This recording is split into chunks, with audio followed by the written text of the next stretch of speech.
वो विधवा थी, पर श्रृंगार ऐसा करती थी कि पूछो मत। सिंदूर के सिवाय वे सब कुछ लगाती थी। पूरी कॉलोनी में उनके चर्चे थे। उनका एक बेटा भी था जो अभी 9वीं कक्षा में था। उनके पति रेलवे में थे। पति के गुजर जाने के बाद रेलवे ने उन्हें एक छोटी सी नौकरी दे दी थी। 1970 के दशक में वे बॉय कट रखती थी। सभी कॉलोनी की आंटियां उन्हें जुल्फी वाली आंटी कहती थी। गोपाल भी उस समय नया नया जवान हुआ था। अभी वह 17 साल का ही था, लेकिन घर बसाने के सपने देखने शुरू कर दिए थे। गोपाल का आधा दिन आईने के सामने गुजरता था और बाकी आधा जुल्फी वाली आंटी की गली के चक्कर काटने में। उसे किसी की कोई परवाह नहीं थी। जुल्फी वाली आंटी को दिन में एक बार देखना उसका जुनून बन गया था। उस दिन बारिश भी अच्छी हुई थी।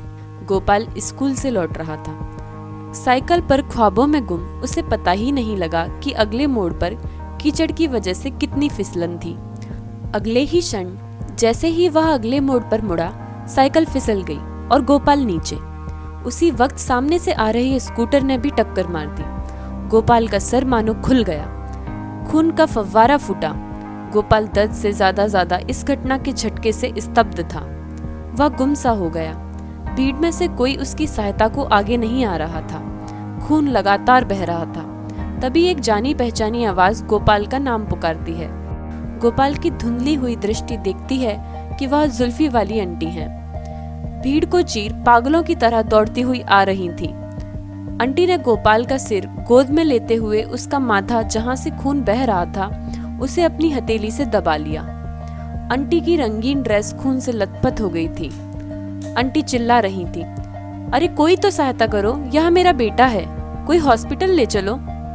गोपाल को अभी तक याद है, एक तिपहिया वाहन रुकता है, लोग उसमें उन दोनों को बिठाते हैं। आंटी ने अभी तक उसका माथा पकड़ा हुआ था, उसे सीने से लगाया हुआ था। गोपाल को टांके लगाकर घर भेज दिया जाता है। आंटी ही उसे रिक्शा में घर लेकर जाती हैं। गोपाल अब ठीक है, लेकिन एक पहेली उसे समझ नहीं आई कि उसकी वासना कहाँ लुप्त हो गई। जब आंटी ने उसे सीने से लगाया तो उसे क्यों लगा कि उसकी माँ ने उसे गोद में ले लिया है। वात्सल्य की भावना कहाँ से आ गई।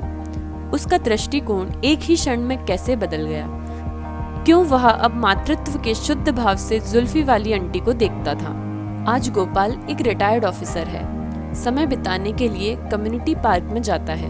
वहाँ बैठे वो आज सुंदर औरतों को पार्क में व्यायाम करते देख मुस्कुराता है, क्योंकि उसने एक बड़ी पहेली बचपन में ही हल कर ली थी। वो आज जानता है, मानता है और कई लेखों में भी लिख चुका है, महिलाओं का मूल भाव मातृत्व का है। वो चाहे कितनी भी अप्सरासी दिखे, दिल से हर महिला एक माँ है। वह माँ सिर्फ अपने बच्चों के लिए ही नहीं है, वो हर एक लाचार में अपनी औलाद को देखती है। दुनिया के हर छोटे मोटे दुख को एक महिला 10 गुना महसूस कर सकती है, क्योंकि वह स्वतः ही कल्पना कर बैठती है कि अगर यह मेरा बेटा या बेटी हो और इसके साथ ऐसा हो जाता तो। इस कल्पना मात्र से ही उसकी रूह सिहर उठती है। वो रो पड़ती है और दुनिया को लगता है कि महिला कमजोर है।